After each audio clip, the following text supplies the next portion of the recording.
probably saw in the news recently that Amazon is now responsible for the products that they sell on the Amazon website. What does that mean? Well, put it simply, it means that Amazon needs to cover their ass. How are they doing that? In this video, I'm going to show you. Now, if you like this kind of content where I'm teaching you cool things that you can do with your Amazon business and also ways to make sure you don't run foul of the Amazon terms of service, make sure you give this video a thumbs up. It really helps with the YouTube algorithm, and also consider subscribing to my channel. We post brand new videos each and every day, all about helping you make muchos cashola on Amazon. If you've got any questions or comments, comment below and I'll be sure to get them for you. Okay, let me show you this.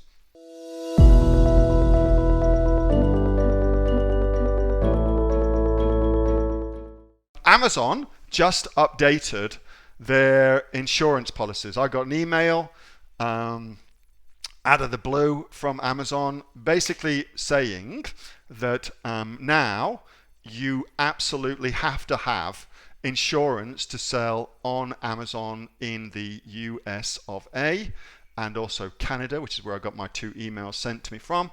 But I thought I'd give you a little bit of an update on that, and also if you haven't really thought about insurance, give you some kind of tips on how to do that.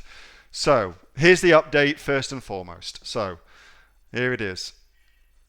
Effective September 1, if you are selling over $10,000 in any given month, then you are required to have insurance. Now, that's changed. What it used to be was $1 million over the course of a year, okay? $100,000 a month or $1 million in any given year, then you were required to have insurance. And $100,000 a month, you had to do that over 3 consistent months. So really, you had to be a pretty big seller. But that's now changed. You probably saw that Amazon has been forced to take responsibility for the products that they sell on the Amazon platform. And that forcing of them has meant they've got to force us into getting insurance. So the way that they've handled that is they have said for any claims that our customers / their customers make under $1,000, Amazon will handle that and take care of that themselves, which sounds awesome until you realize that a claim of under $1,000 for some kind of damages or loss or something like that simply doesn't exist in America. It's very litigious, full of crazy lawyers who will go balls out to come and take all your stuff from you in America. And so all of the claims will be absolutely over 1,000 and probably into the tens of thousands, maybe even hundreds of thousands. So sounds good, but it ain't going to happen. Really, what that means is we have now got to have insurance, okay? That's what that really comes down to. So they've set up a new thing in Amazon Seller Central. This is in the America only. So if you're not selling in America, don't worry about it. It hasn't hit, for instance, Australia yet. Another very good reason to sell in Australia. Hasn't hit the UK yet, but you should absolutely expect it to ultimately hit into those marketplaces too. Anyway, so they've set this up, and what they've said is if your business is registered in the US of A or registered in Canada, then you've got additional compliance things to take care of. But if you're selling in America, but your business is registered, for instance, in Australia for a PTY or a sole trader, then it's not quite so onerous, okay? So that's the kind of guts of it. That's the guts of it.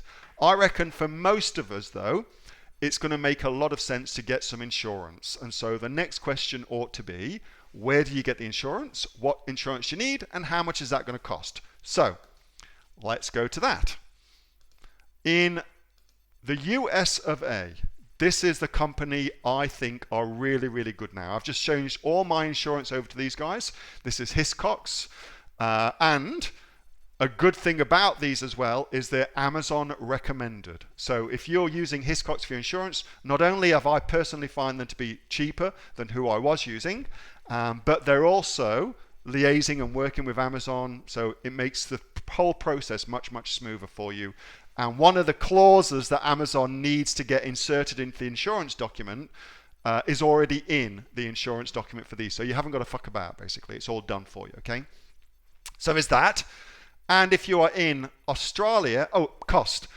Typically, it's about 1% of your turnover, okay? That's basics for insurance. It's about 1% of your turnover.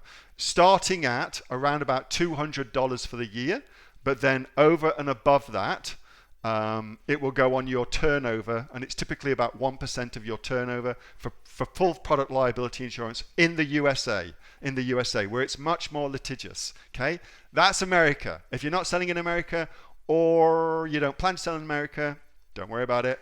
This is what you need for the Australian market. This is who I use, Allianz. They do product liability insurance. I have personally found them very good. Very cheap. That's who I use, Allianz. Somebody has also said that they use online sellers insurance. I have not personally used them, but by all means get a quote from both. I feel like these guys are brokers, so independent brokers, and maybe they can get you a better deal because of that, okay? But again, I haven't actually used them, okay?